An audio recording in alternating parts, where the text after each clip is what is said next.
কুফানগরীতে এক নাস্তিক ছিল। সে বলে বেড়াতো, আমি আল্লাহরে দেখি না তাই মানি না। কুফানগরীর লোকজন বলে, আমাদের এক ইমাম আছে নাম নু'মান ইবনে সাবিত, ওনার সাথে বসলে তুমি আল্লাহরে দেখতে পাবা।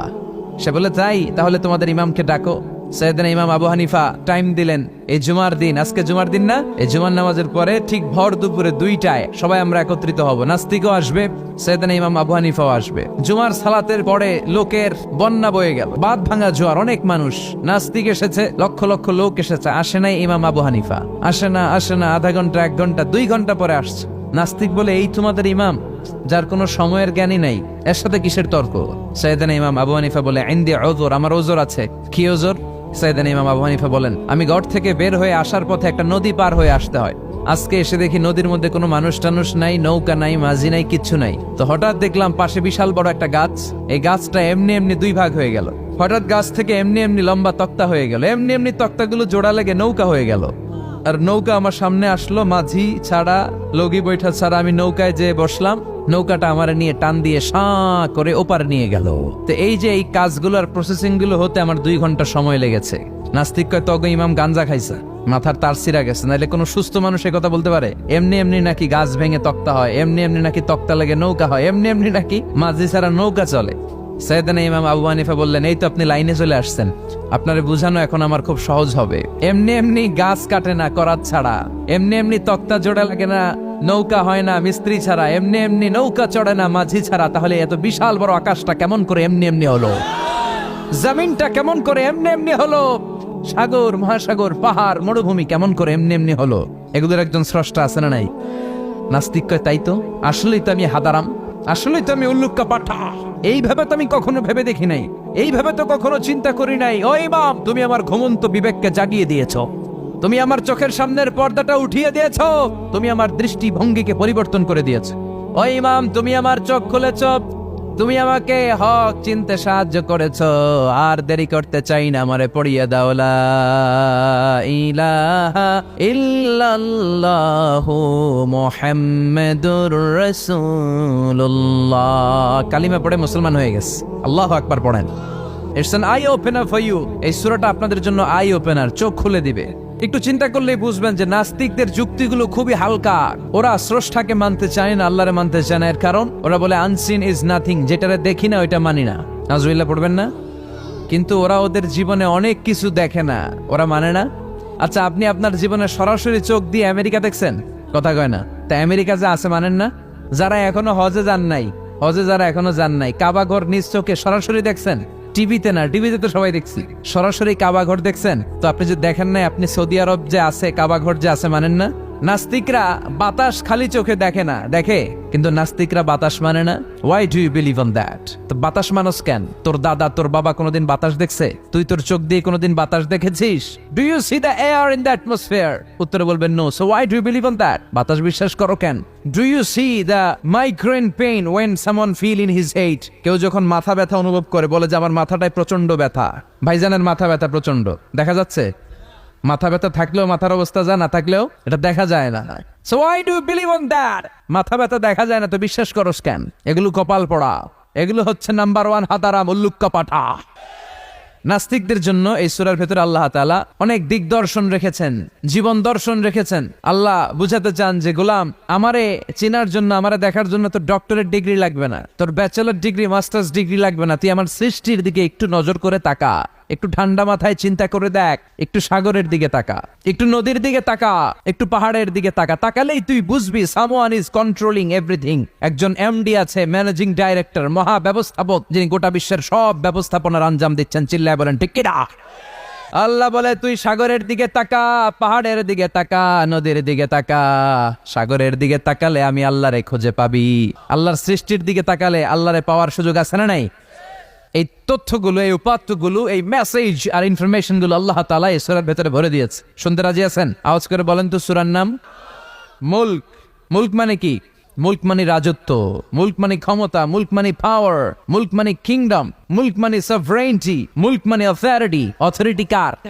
এজন্য রব্বুল আলামিন বলেন তাবারাকাল্লাযী বিয়াদিহিল মুলকু ওয়া হুয়া আলা কুল্লি শাইইন কাদির। সুমহান সেই সত্তা যার হাতে ক্ষমতা আর তিনি সকল কিছুই করতে ক্ষমতাবান, সবকিছুর উপর কর্তৃত্বশীল। চিল্লায় বলেন ঠিক কিনা? তাবারাকাল্লাযী, সুমহান তিনি, বিয়াদিহিল মুলক, যার হাতে ক্ষমতা। ক্ষমতা কার হাতে? নাকি প্রধানমন্ত্রীর হাতে, র্যাবের হাতে, পুলিশের হাতে, আমনেগো হাতে? আপনারা তো কোন ক্ষমতা সব আমগো হাতে। সকল ক্ষমতার উৎস কে? সকল ক্ষমতার উৎস আল্লাহ। কিন্তু আমরা বলে থাকি সকল ক্ষমতার উৎস জনগণ। এটা যুক্তিতে টিকে না। কি ক্ষমতা আছে আমাদের? কি ক্ষমতা আছে? কোনো ক্ষমতা নাই। আসল ক্ষমতার মালিক হলেন আল্লাহ। আমাদেরকে তো আল্লাহ দুর্বল করে বানিয়েছেন। ওয়া খালাকাল ইনসানু দাঈফা, আমাদেরকে দুর্বল করে তৈরি করেছে কে? শুধু আমরাই দুর্বল না, আমি দুর্বল, আমার বাপ দুর্বল, আমার দাদা দুর্বল, আমার 14 গোষ্ঠী দুর্বল। আমরা দুর্বলের ঘরের, চিল্লায় বলেন দুর্বলের ঘরের, সেই দুর্বলের ঘরের দুর্বল কয় আমরা সব ক্ষমতার উৎস। কি ক্ষমতা আছে আমার? আজকে মাহফিলের প্যান্ডেলের পেছন থেকে বলে, কেউ যদি বলে ওঠে হুজুর সাপ, কি বলে? সব দৌড়। আমি আমার নানা ঘরে লয়ে দৌড় তুমি এদিকে দৌড়া, চাচা আপন প্রাণ বাঁচা। সাপ কথাটা তো মজা করে বললাম, এতে অনেকে খুঁজতেছে আসলে কি সাপ। আর আসলেই যদি একটা anaconda, C snake, black mamba, king cobra, Python এসে ফস ফস করে যদি প্যান্ডেলে একটা ঢুকতো, পাওয়া যেত কাউরে? কথা কন। তো এই হচ্ছে আমাদের ক্ষমতা। সাপ বাদ দেন, বাবা ব্যাংক চিনেন? চিনেন না? না, দেবিদ্বারে তো বাবা ব্যাংক নাই। কি করে? খালি লাফায়। 10টা বাবা ব্যাংক, 2টা এই স্টেজে আর বাকি 8টা প্যান্ডেলে যদি ছেড়ে দেওয়া হয়, বাবা ব্যাংক আর কি লাভ দিবে? এর চেয়ে বড় লাভ দিবেন আপনারা? বাবা ব্যাংকের চেয়ে বড় লাভ দিয়ে আমরা দৌড়াইতে শুরু করব। কত অসহায় আমরা, কত দুর্বল। বল্লা পোকা, মৌমাছি আমাদেরকে কামড় দিয়ে উড়াল দেয়, এটারে ধরে যে মারমু এটাও পারি না। কুত্তা এম করে কামড়াইলে আমরা কুত্তারে কামড়াইতেও পারি না। কি অসহায়। পিঁপড়া কামড় দিলে আমরা কিছু করতে পারি না। কানের ভিতরে যদি কারো পিঁপড়া ঢুকে থাকে বুঝবেন সে মজাটা কি। আহা, বাঁচার কোনো সুযোগ নাই, কোনো ক্ষমতাই নাই। এরপরও আমরা বলি সব ক্ষমতার মালিক আমি। দেখবেন যাদের ডায়রিয়া হয় আর 5-7 বার টয়লেটে গেছে, এর চেহারার দিকে তাকানো যায় না। বৈশা গেছে, বৈশা যান। তো এই হইলো আমাদের অবস্থা। 5-6 বার টয়লেটে গেলে আর ওর দইরা দাঁড় করানো যায় না। কাই মরে যাইম, আরে সবাই মাফ করে দেন, আই আর হাইতান্ন, আমি পারবো না, আমার মাফ করে দেন। পারবি না কেন? তুই না ক্ষমতার উৎস। কথা কন। আসলে আমাদের কোনো ক্ষমতা নাই, আমরা দুর্বল। আসল ক্ষমতার মালিক একজন, চিল্লায় বলতে হবে তিনি কে? আমরা যে কত দুর্বল। ন্যাচারাল ক্যালামিটি অর ডিজাস্টার যখন হয়, প্রাকৃতিক দুর্যোগ, তখন নিজের অবস্থা খেয়াল করবেন। বন্যার সময় মানুষের কি অবস্থা হয়, ঠিক কিনা? ভূমিকম্পের সময় কি অবস্থাটা হয় আমাদের? রাত 3টার দিকে যদি ভূমিকম্প হয়, দৌড়, লুঙ্গি পইরা দৌড়, লুঙ্গি ছাড়াও দৌড়, আগে যান বাঁচাও। পাগল হয়ে যায়। বাচ্চাটারে কোলে নিয়ে দৌড়াবো, না স্ত্রীকে ঘুম থেকে জাগাবো, না ভাড়াটিয়াদেরকে উঠাবো, না নিজেই ছাদের উপর থেকে লাফ দেবো? ত্রাস, ভয়, ভূমিকম্প, সবাই দৌড়। দেখবেন ভূমিকম্প হইলে বাড়িওয়ালাও দৌড়, ভাড়াটিয়াও দৌড়। নাকি ভাড়াটিয়ারা দৌড়ায়, বাড়িওয়ালারা দৌড়ায় না? কথা কন। ডোনাল্ড ট্রাম্প যে বিল্ডিং এ থাকে, ওইটাতে ভূমিকম্প হইলে ডোনাল্ড ট্রাম্প তো দৌড়াবে না? না, ডোনাল্ড ট্রাম্পও দৌড়াবে। আমি কিছু টেলিভিশনের লাইভ প্রোগ্রাম দেখেছি, ওখানে উপস্থাপক আর অতিথিরা ক্যামেরা ট্যামেরা মেকআপ টেকআপ নিয়ে বসছে। একটু পরে শুরু হয়েছে ভূমিকম্প, মাইক থুইয়া দিয়া উপস্থাপক দৌড়। যেহেতু মেকআপ টেকআপ একেবারে ক্যামেরা ট্যামেরা সব সেটিং, অতিথিরা ওঠে না। একটু পরে আবার নাড়াচাড়া, এবার অতিথিও দৌড়। বাঁচার জন্য সব দৌড়। এই হচ্ছে আমাদের ক্ষমতার দৌড়াত্ম। এরপরও আমরা বলি আমরা নাকি ক্ষমতার উৎস। তুফান হলে, এইখানে একটা তুফান হলে 70 কিলোমিটার বেগের জাস্ট বাতাসটাকে যদি আল্লাহ এর তীব্রতা যদি বাড়িয়ে দেয়, সব দৌড় আমরা। কথা কন। আল বাহরু জুনদুম মিন জুনুদিল্লাহ, আর রিহু জুনদুম মিন জুনুদিল্লাহ। বাতাস আল্লাহর সৈনিক, আগুন আল্লাহর সৈনিক, তুফান আল্লাহর সৈনিক। চিল্লা এখন ঠিক কিনা? 2004 সালের সুনামির কথা ভুলে গেছেন? ইন্দোনেশিয়া একটা প্রদেশ আছে, বান্দা আছে, এক ধাক্কায় 3 লক্ষ সাগরের ভেতরে।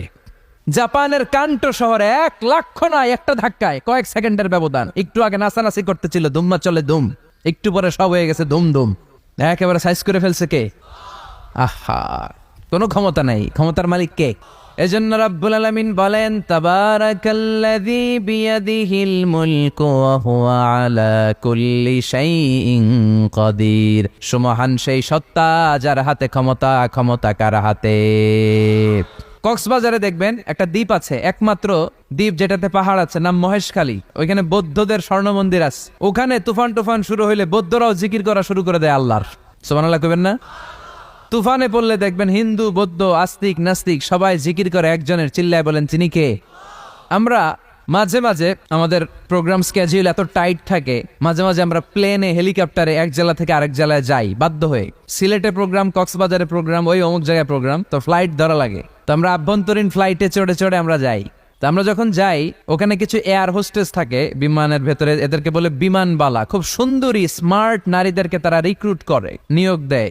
এদের যদি 3-4টা সন্তান হয়ে যায়, এদেরকে আবার চাকরিতে রাখে না। সৌন্দর্যটাই যাদের পুঁজি।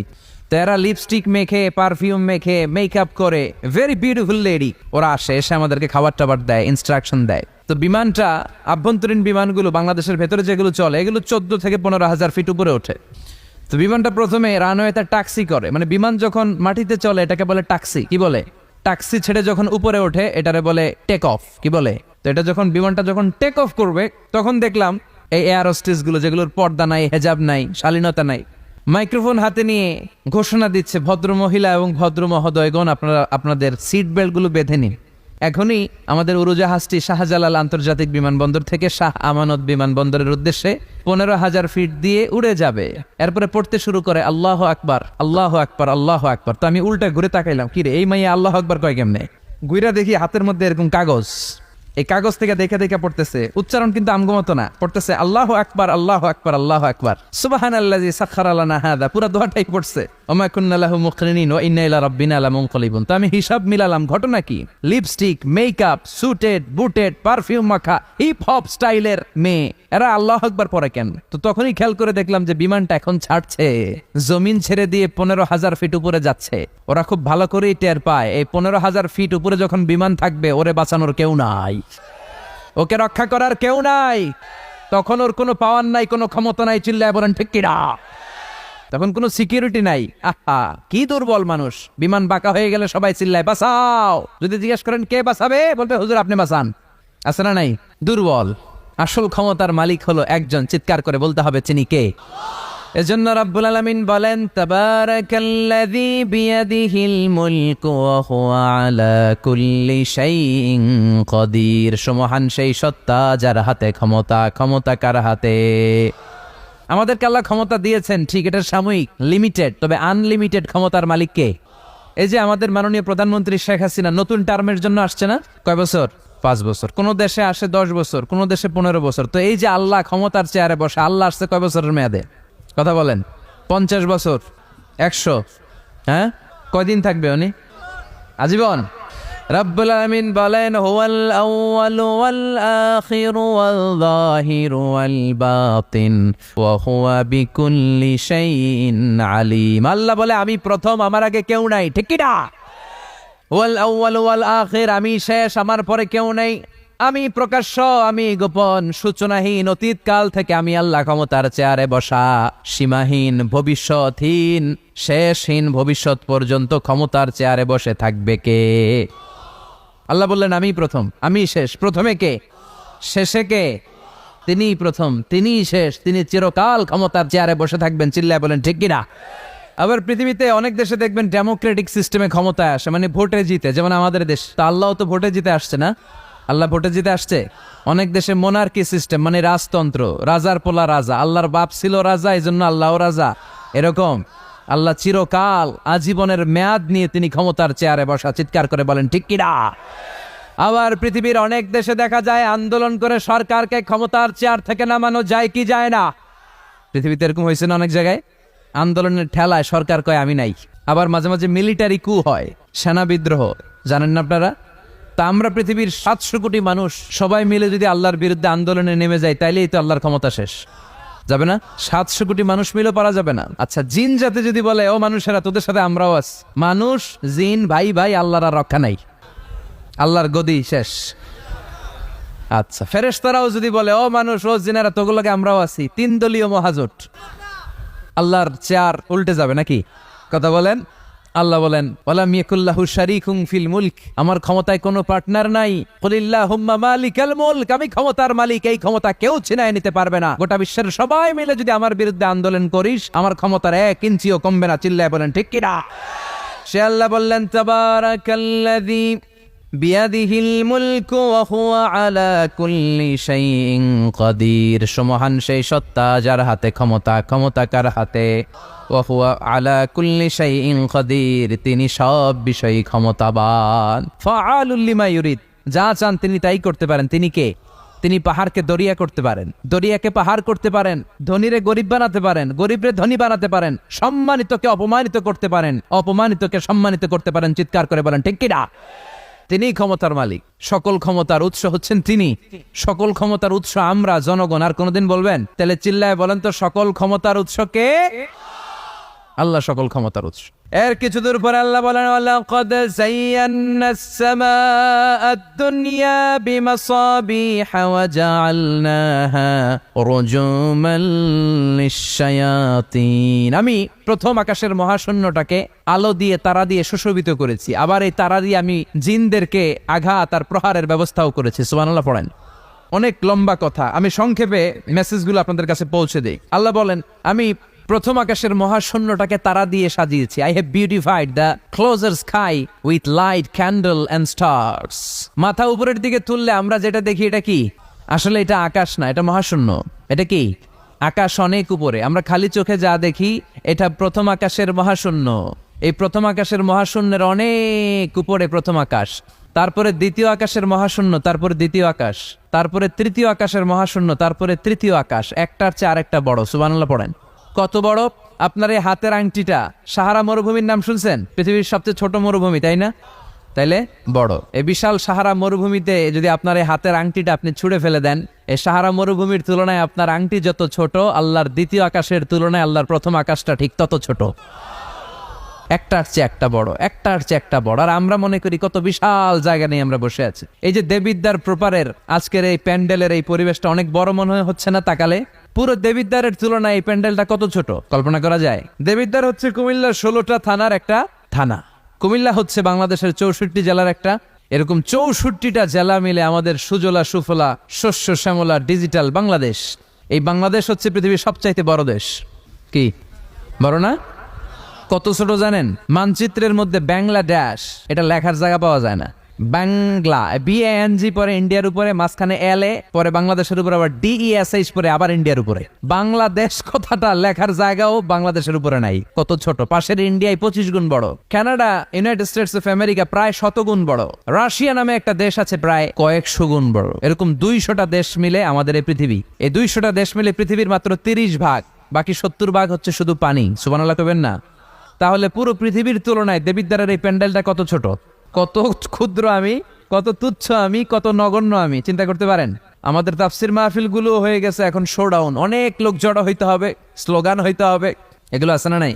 আমাদেরকেও বেঁধে দেয় অনেক জায়গায়, হুজুর আপনার কিন্তু আজকে মাহফিল কাঁপাইতে হবে। কি বলে?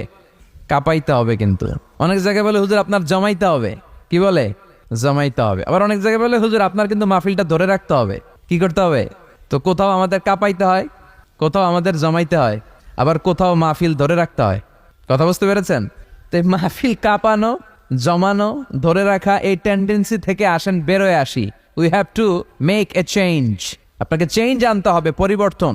বিশ্বনবী পৃথিবীতে এসেছেন পরিবর্তনের জন্য। তিনি কোনো জায়গায় খারাপ কিছু দেখলেই পরিবর্তন করে দিতেন। এক সাহাবাকে জিজ্ঞেস করলেন, কি নাম? মাসমুক। সে বলে, ইসমি হাজান, আমার নাম হলো হাজান। হাজান মানে দুশ্চিন্তা। হাজান মানে? বিশ্বনবী বললেন, হাজান কারো নাম হতে পারে? দুশ্চিন্তা এটা একটা নাম হইলো? বিশ্বনবী বললেন, তোমার নাম আজকে থেকে হাজান নয়, আজকে থেকে তোমার নাম সাহাল। কি নাম? সাহাল মানে সহজ। সাহাল মানে? সে বলে, না ইয়া রাসূলুল্লাহ, আমার বাপ চাচা নাম রাখছে হাজান, এটা আমি ছাড়বো না। বিশ্বনবী বললেন, না আসলে যাও। তো সে বাড়িতে চলে গেল। যাওয়ার পর থেকে ওই যে দুশ্চিন্তা তার আর পিছু ছাড়ে না। তার ব্যবসায় লস, তার চাকরিতে লস, ওর পেটে ব্যথা, ওর মাথায় ব্যথা, ওর জ্বর, ওর মেয়ে কান্দে, ওর বউ দৌড়ায়, ওর পোলায় কয় আমি মরুম। কষ্ট আর জ্বালা ছাড়েই না। সবাই বলে, ওই যে বিশ্বনবী তোমার একটা সুন্দর নাম দিছিল, আনো নাই, এর বদদোয়া লাগছে, যাও নবীর কাছে মাফ চেয়ে নামটা চেঞ্জ করে আনো। হাজান ফিরে গেল বিশ্বনবীর কাছে, যে বলে, ইয়া রাসূলুল্লাহ, আমার হাজান নামের দরকার নাই, গোষ্ঠী কিলাই হাজান, আপনি কি নাম কইছিলেন ওটা কোন আবার? বিশ্বনবী বলে, আমি বলছিলাম আন্তা সাহাল। সাহাল মানে সহজ। সাহাল মানে? বিশ্বনবীর কাছ থেকে নাম চেঞ্জ করে সাহাল নিয়ে আসলো। সাহাল বলে, যেদিন থেকে আমি নাম চেঞ্জ করেছি ওই দিন থেকে আমার জীবনের সব কাজগুলো সহজ করে দিয়েছে। কে? কি নবী ছিলেন? খালি চেঞ্জ করে দিতেন, চেঞ্জ করে দিতেন। এক নারীকে জিজ্ঞেস করলেন, মাসমুকি, হোয়াটস ইউর নেম? সে বলে, আমার নাম আসিয়া। আসিয়া মানে অবাধ্য। বিশ্বনবী বলেন এটা একটা নাম হইলো? তোমার নাম আজকে থেকে জামিলা। জামিলা মানে সুন্দরী, বিউটিফুল লেডি। জামিলা মানে সুন্দরী। সে নাম চেঞ্জ করে জামিলা নিয়ে নিল। সবাই বলল যেদিন থেকে বিশ্বনবী তার নাম জামিলা করেছে ওই দিন থেকে মরার আগের দিন পর্যন্ত এই মহিলার সৌন্দর্যে কোনোদিন ভাটা পড়ে নাই। আবার বিশ্বনবী মক্কা থেকে মদিনায় হিজরত করতে গেলেন। বিশ্বনবী বললেন মাসমুহাদিল আর এই জমিনের নাম কি? সবাই বলল এই জমিনের নাম ইয়াসরিব। কি নাম? মদিনার আগের নাম ইয়াসরিব। ইয়াসরিব মানে to take revenge from someone, কারো থেকে প্রতিশোধ নেয়া। বিশ্বনবী বললেন আমি যেই শহরে থাকবো ওই শহরের নাম হবে প্রতিশোধ। How come? It's quite impossible, অসম্ভব। আমি রহমতের নবী, ওমা আরসালনাকা ইল্লা I have sent you as a mercy for the entire universe. ও নবী আমি আপনাকে গোটা বিশ্বের জন্য রহমত করে পাঠিয়েছি। রহমতের নবী যেই শহরে থাকবে ওই শহরের নাম প্রতিশোধের শহর না। আজকে থেকে এই শহরের নাম তবা কিংবা তৈবা, পবিত্র শহর। পরবর্তীতে এই শহরের নাম করা হলো মদিনাতুর রাসূল, মদিনাতুন নবী। সুবহানাল্লাহ পড়েন। আবার বিশ্বনবী আরেক এলাকায় সফরে গেলেন। বললেন মাসমুহাদিল আর এই এলাকার নাম কি? সবাই বলে গাদিরা। কি বলে? গাদিরা। গাদিরা মানে আরদুন লা শাজারা ফিহি ওয়ালা নাবাত, এমন শহর যে শহরে কোনো গাছ পালা লতা পাতা ঘাস জন্মায় না। বিশ্বনবী বললেন এটা একটা নাম রাখছো তোমরা গাদিরা? এই গদিরা নামের কারণেই তো এলাকায় কোনো গাছপালা হয় না, ওই এলাকায় কোনো গাছ হতো না। বিশ্বনবী বললেন মিনাল ইয়াউম, আজকে থেকে এই এলাকার নাম গাদিরা নয়, আজকে থেকে এই এলাকার নাম আমি চেঞ্জ করে দিলাম খাদেরা। খাদেরা মানে সবুজ। খাদেরা মানে কি? বিশ্বনবী নাম চেঞ্জ করে দেওয়ার সাথে সাথে ওই এলাকায় ঘাস লতা পাতায় সবুজ শ্যামল হয়ে গেল। এজন্য পরিবর্তন লাগবে। We have to make a change. পরিবর্তন লাগবে। এই লোক দেখানো মানসিকতা থেকে আমাদের বেরিয়ে আসতে হবে। মাহফিল কাঁপানো, মাহফিল জমানো, মাহফিল ধরে রাখা, এগুলার কোনোদিন বলবেন? সব হবে আমাদের একজনের খুশির জন্য। তিনি কে? হাল্লাকা সিররুন ইনদাল্লাহ বাইনাকা আনতা ওয়া বাইনাল্লাহ। তোমার আর তোমার আল্লাহর মধ্যে এমন কোন গোপন বিষয় আছে নাকি যেটা আল্লাহ ছাড়া কেউ জানে না? তোমার জীবনে এমন কোন গোপন দান আছে নাকি যেটা আল্লাহ ছাড়া কেউ দেখেনি? আমরা এখন দেখায় দেখায় দান করতে চাই, আছে না নাই? অমুক সমাজপতি শিল্পপতি 2 লক্ষ টাকা বলেন মারহাবা, আছে না নাই? লোক দেখানো দান। এটা মিজানের পাল্লায় উঠালে কোনো ওজন হবে না। আপনি গোপনে 1 টাকা দিয়েছেন, এটারে উহুদ পাহাড়ের সমান ওজন করে আমলনামায় তুলে দিবে কে? এজন্য সবসময় খেয়াল রাখবেন যে একজনকে আমরা দেখাতে চাই, আমরা দেখাবো একজনকে। তিনি কে? মানুষকে দেখানোর জন্য কিছু করা যাবে? আল্লাহুম্মা রযুকনা ইখলাস। আল্লাহ তুমি আমাদের ইখলাস বাড়ায় দাও। আর জোরে পড়েন আমিন।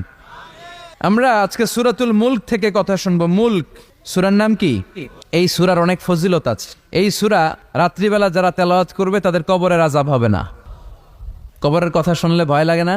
চলে যেতে হবে, কেউ থাকতে পারবো না। কিন্তু এই জিনিসটা আমাদের স্মরণেই আসে না। এত ব্যস্ততা, এত মায়া জাল, এত মায়ার জালে আমরা আটকে আছি। এত ব্যস্ত লাইফ, সকালবেলা অফিস, বিকেলবেলায় অমুক কাজ, তারপরে অমুক কাজ, একটার পর একটা কাজ চলতেই থাকে। এই ব্যস্ততার কারণে আমাদের জীবনটা সুপার বিজি লাইফ আমরা লিড করছি, আমাদের জন্য সময়ই নাই, কিন্তু চলে যেতে হবে। এজন্য সাইয়েদনা ওমরে ফারুক বলতেন মুতু ক্বাবলা আন তামুতু, মরার আগে একবার মরো। হাসিবু ক্বাবলা আন তুহাসাবু আলাইকুম, তোমার হিসাব নেওয়ার আগে তুমি তোমার একবার হিসাব নাও। আমাদের প্রত্যেকের নিজের একটা হিসাব আছে না নাই? কথা বলেন। নিজে খাতা কলমের মধ্যে একটু লিস্ট করবেন যে আমি জীবনে এই ভালো কাজ করেছি, এই খারাপ কাজ করেছি, আসলে আমার অবস্থানটা কই হওয়া উচিত। নিজে খাটের মধ্যে একবার শটাং হয়ে মরার মতো শুয়ে থাকবেন, ভাববেন যে আমি মরে গেছি। ভাবেন না কি হবে? ছেলেমেয়েরা কান্না করবে, আত্মীয় স্বজন কান্না করবে, মাইকে অ্যানাউন্সমেন্ট হবে অমুক এলাকার অমুক ভাই আমাদের মাঝে দুনিয়ায় নাই। বিশাল দেবিদ্বারের ময়দানে আপনার জানাজা হবে, খাটিয়াতে করে নিয়ে যাওয়া হবে। শুয়ে শুয়ে ভাববেন আগে থেকে খুদে রাখা কবরে আপনাকে ফেলে বাঁশ দিয়ে উপরে মাটি চাপা দিয়ে চলে আসবে। অন্ধকার, শুধু অন্ধকার। এই অন্ধকার যেন শেষ হতে চায় না। This is the nature of life. এই তো জীবন। কথা বলেন ঠিক কিনা? তো এগুলো ভাবার দরকার আছে না নাই? বিষ্ণু বললেন এই সূরাটা এমন সূরা মানিআতুন মিন আযাবিল কবর। এই সূরা মুলক যারা তেলাওয়াত করবে তাদের কবরে কোনো আযাব হবে। আজকে থেকে সূরাতুল মুলকের তেলাওয়াত করা যাবে? পারা যাবে। আসেন না নিজেদেরকে একটু পরিবর্তন করি, আসেন না নিজেদের আমলের ঝুলিতে আরো কিছু বাড়াই, নিজেদের আমলগুলোকে সুন্দর করি, নিজেদেরকে আরেকটু পরিচ্ছন্ন করি। প্রতিদিন রাতে সূরাতুল মুলক তেলাওয়াত করবেন ইনশাআল্লাহ। কইতে পারলেন না? 2 নম্বর ফজিলত শাফাআত লি সাহিবিহা। এই সূরা যারা তেলাওয়াত করবে এই সূরা তেলাওয়াতকারীর জন্য আল্লাহর কাছে সুপারিশ করবে। 3 নম্বর ফজিলত খাসামাত আন সাহিবিহা। এই সূরাটা কিয়ামতের দিন এই সূরার তেলাওয়াতকারীর পক্ষে আল্লাহর সাথে তর্ক করবে, ডিবেট করবে। কতক্ষণ? হাত্তা আদখালাহুল্লাহুল জান্নাহ, যতক্ষণ না আল্লাহ তাআলা এই লোকটাকে জান্নাতি বলে ঘোষণা না দেয়। আল্লাহ যতক্ষণ অ্যানাউন্স করবে he is from paradise, he will enter the paradise, আমার এই বান্দা জান্নাতে ঢুকবে, এই সার্টিফিকেট দেওয়ার আগ পর্যন্ত এই সূরা সামনে দাঁড়ায় আল্লাহর সাথে তর্ক করতেই থাকবে। আবার বিশ্বনবী বলেন, মান কারা বিহা ফি লাইলাতিন ফাকাদ আকসারা ওয়া আতাবা। রাত্রি বেলায় যেই ব্যক্তি এই সূরাটা তেলাওয়াত করবে তার রাত্রিটারে বরকতময় করে দিবে কে? এজন্য বিশ্বনবী বলতেন, আমি চাই আমার প্রতিটা উম্মতের হৃদয়ে এই সূরাটা গাথা থাক। আমার নবী চাইতেন আমাদের অন্তরে যেন এই সূরাটা মুখস্থ থাকে। আমরা চাই না? 30টা মাত্র আয়াত। কয় আয়াত? সবাই বলেন কয় আয়াত? প্রতিদিন এক আয়াত মুখস্থ করলে আমাদের পুরো সূরাটা মুখস্থ করতে লাগবে কয়দিন? 30 দিন। 1 মাসের চেষ্টায় সূরাটা মুখস্থ করা যাবে না? দেবিদ্বারের ভাইয়েরা, করা যাবে? আওয়াজ করে পড়েন ইনশাআল্লাহ। এই সূরার মাহাত্ম্য হচ্ছে, এই সূরা আপনার দৃষ্টিভঙ্গিকে চেঞ্জ করবে, আপনার চিন্তার জগতে আন্দোলন তৈরি করবে, আপনার চোখকে খুলে দিবে, আপনার ঘুমন্ত বিবেককে জাগিয়ে দিবে। বিশেষ করে যারা স্রষ্টা নিয়ে সন্দেহে থাকে তাদের জন্য এটার ভিতরে ডোজ আছে, মেডিসিন আছে। ইয়াং ছেলে পেলে অনেকে আমাদের প্রশ্ন করে, হুজুর আল্লাহরে নিয়ে অনেক প্রশ্ন জাগে, স্রষ্টার অস্তিত্ব নিয়ে, আখেরাত নিয়ে, কবরের জীবন নিয়ে আমাদের প্রশ্নের অভাব নাই, কারণ নাস্তিক্যবাদের ছড়াছড়ি আশেপাশে আছে না নাই? ইয়াং যারা আছে তোমাদেরকে একটা বই পড়ার সাজেস্ট আজকে আমি করে যাই। বইটার নাম অনেকে জানে, প্যারাডক্সিক্যাল সাজিদ। কি নাম? লেখক হচ্ছে আরিফ আজাদ। লেখক কে? আরিফ আজাদ। বইটার নাম প্যারাডক্সিক্যাল সাজিদ। গত 21শে বইমেলায় এটা দ্য বেস্ট সেলার হয়েছিল, এজন্য নাস্তিকদের মাথা গরম। কথা বলেন। এই বছর সে আরেকটা বের করছে, প্যারাডক্সিক্যাল সাজিদ 2। এটা গতকাল থেকে বইমেলায় পাওয়া যাচ্ছে, 21শে বইমেলায়। এই প্যারাডক্সিক্যাল সাজিদ 1, প্যারাডক্সিক্যাল সাজিদ 2 প্রতিটা যুবকের সাথে সাথে রাখার দরকার, ঠিক কিনা?